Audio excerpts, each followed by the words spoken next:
Kisah 1 Paus Yohanes Paulus II di part 4. Let's Wilesa, pendiri Solidarnox, menghargai Paus Yohanes Paulus II yang telah memberikan keberanian pada Polandia untuk bangkit melawan komunis pada tahun 1989. Paus mengatakan, Wasarwa, Moskow, Budapest, Berlin, Praha, Sofia, dan Bukares telah menjadi panggung pada perjalanan ziarah panjang menuju kebebasan. Hal yang mengagumkan bahwa dalam peristiwa ini seluruh masyarakat bebas mengungkapkan diri. Wanita, kaum muda, pria untuk mengatasi rasa takut, mengatasi rasa haus tak tertahankan untuk mempercepat perkembangan kebebasan, membuat tembok runtuh dan gerbang terbuka. Menurut Wilesa, sebelum masa kepausannya, dunia terbagi dalam blok-blok. Tidak ada seorang pun tahu bagaimana keluar dari pengaruh komunis. Di Warsawa 1979, ia hanya berkata dengan singkat, "Jangan takut," dan kemudian berdoa, "Biarlah Roh Kudusmu turun dan mengubah wajah bumi ini dan tanah ini." Pada Desember 1989, Paus Yohanes Paulus II bertemu dengan pimpinan Soviet Mikhail Gorbachev di Vatikan, dan keduanya saling mengungkapkan rasa hormat dan kekaguman. Gorbachev pernah mengatakan, "Runtuhnya tirai besi tidak mungkin terjadi tanpa Yohanes Paulus II." Pada saat wafat Yohanes Paulus II, Mikhail Gorbachev berkata, "Kesetiaan Paus Yohanes Paulus II pada pengikutnya adalah contoh yang patut kita tiru." Ada juga saat percobaan pembunuhan. Pada tanggal 13 Mei 1981, Paus Yohanes Paulus II hampir tewas ketika ditembak oleh Mehmet Ali Aka, seorang muslim ekstremis Turki, kala ia memasuki lapangan Santo Petrus untuk bertemu umat. Ali Aka akhirnya dihukum penjara seumur hidup. Mengapa, bagaimana, dan atas perintah siapa pencobaan pembunuhan ini dilakukan masih tetap berupa misteri sampai akhir Maret 2005. Dikatakan dokumen-dokumen penting di negara-negara mantan anggota Uni Soviet menunjukkan bahwa KGB bertanggung jawab. Motif pembunuhan masih diperdebatkan. Salah satu kemungkinan ialah bahwa rezim komunis Uni Soviet sangat takut akan pengaruh Paus Polandia ini akan stabilitas negara-negara satelit Soviet di Eropa Timur, terutama di Polandia sendiri. 2 hari setelah Natal, pada tanggal 27 Desember 1983, Paus menjenguk orang yang telah mencoba membunuhnya di penjara. Keduanya bercakap-cakap dan berbincang-bincang beberapa lamanya. Setelah pertemuan ini, Paus kemudian berkata, "Apa yang kita bicarakan harus merupakan rahasia antara dia dan saya. Ketika berbicara dengannya, saya anggap ia adalah seorang saudara yang sudah saya ampuni dan saya percayai sepenuhnya." Sebuah pencobaan pembunuhan lain terjadi pada tanggal 12 Mei 1982 di Fatima, Portugal, ketika seorang pria berusaha menikam Paus dengan sebilah bayonet tetapi dicegah oleh para penjaga. Si pembunuh adalah seorang pastor ultra konservatif berhaluan keras, seorang warga negara Spanyol bernama Juan Maria Fernandez Yehorn. Dilaporkan ia menentang reformasi Konsili Vatikan II dan memanggil Paus sebagai orang Polandia dan seorang agen dari Moskow. Ia kemudian divonis hukum penjara 6 tahun dan lalu dieksekusi dari Portugal. Ada pula sebuah pencobaan pembunuhan Paus pada lawatannya di Manila bulan Januari 1995 yang merupakan bagian dari Operasi Bojinka, sebuah serangan terorisme massal yang dikembangkan oleh anggota kaum ekstremis Muslim Ramzi Yosef dan Khalid Sheikh Mohammed. Namun,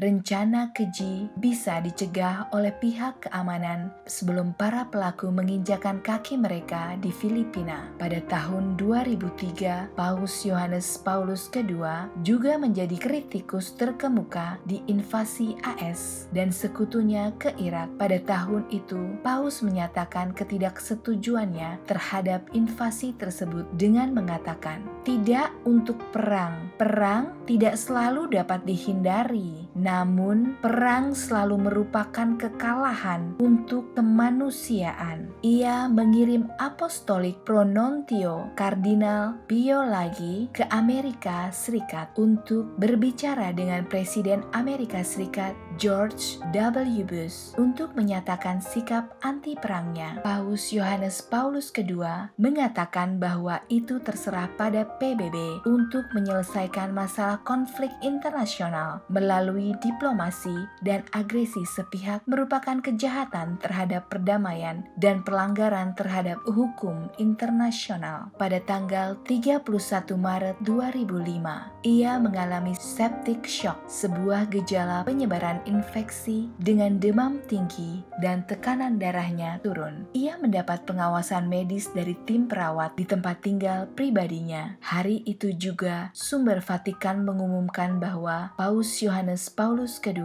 telah diberi sakramen pengurapan orang sakit oleh teman dan sekretariatnya Stanisław Dziwisz. Selama hari-hari terakhir kehidupan Paus Yohanes Paulus II, cahaya tetap dinyalakan menerangi malam di mana ia tinggal di lantai atas Istana Apostolik. Puluhan ribu umat berkumpul di lapangan Santo Petrus dan jalan-jalan sekitarnya selama 2 hari. Mendengar kabar ini, Paus yang sedang sekarat berkata, "Saya telah mencari untuk Anda dan kini Anda telah datang kepada saya dan saya berterima kasih." Pada Sabtu 2 April 2005 sekitar pukul 15.30 waktu musim panas Eropa Tengah, Paus mengatakan kata terakhirnya dalam bahasa Polandia, "Pozwólcie odejść do domu Ojca," yang berarti biarkan aku pergi ke rumah Bapa. Dan ia mengalami koma sekitar 4 jam kemudian. Paus Yohanes Paulus II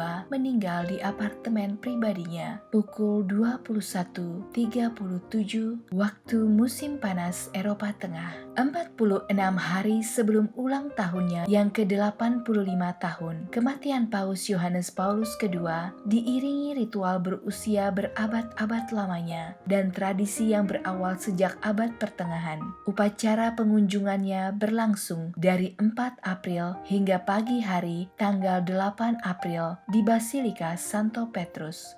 4 raja, 5 ratu, dan sedikitnya 70 presiden dan perdana menteri, sekitar lebih dari 14 pemimpin agama dari agama selain Katolik menghadiri pemakamannya.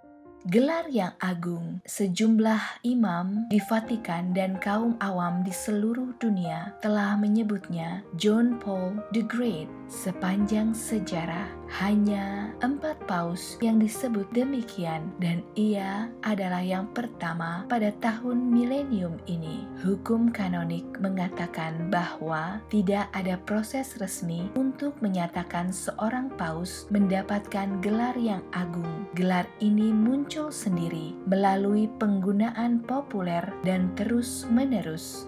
Pada Hari Pemuda Dunia ke-20 di Jerman tahun 2005, Paus Benediktus ke-16 berbicara dalam bahasa Polski, bahasa ibu dari Paus Yohanes Paulus II, mengatakan, "Seperti Paus Yohanes Paulus II yang agung akan berkata, jagalah api kedamaian dalam kehidupanmu dan kerabat dekatmu." Sebagai tambahan, Vatikan menyebutnya yang agung. Banyak surat kabar melakukan juga. Dan akhirnya melekat dalam setiap penyebutan nama Paus Yohanes Paulus II. Pada tanggal 16 November 2009, sebuah panel peninjau dari Congregation for the Causes of Saints mengambil suara secara tertutup bahwa Paus Yohanes Paulus II telah hidup dalam kebajikan. Pada tanggal 19 Desember 2009, Paus Benediktus ke-16 menandatangani satu dari dua dekret atau keputusan yang diperlukan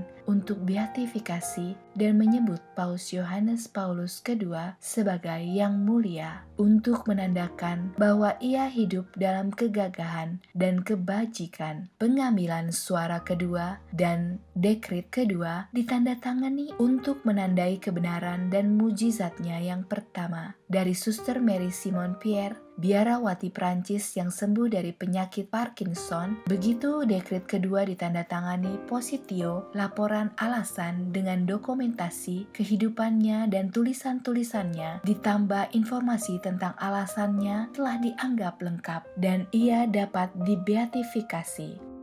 Tanggal 1 Mei 2011, secara resmi Paus Benediktus ke-16 memaklumkan Paus Yohanes Paulus II sebagai santo, dan pada tanggal 27 April 2014 ia dikanonisasi oleh Paus Fransiskus. Santo Paus Yohanes Paulus II adalah santo pelindung dari Hari Pemuda Sedunia dan perayaannya diperingati pada tanggal 22 Oktober. Sungguh panjang dan mengagumkan kisah Santo Paus Yohanes II yang agung ini, yang selalu mengajarkan untuk hidup dengan penuh sukacita dalam perdamaian. Semoga hal ini menjadi inspirasi bagi kita semua agar dapat hidup dengan saling menghargai, menjalin hubungan baik antar manusia dan agama, serta selalu memohon pengampunan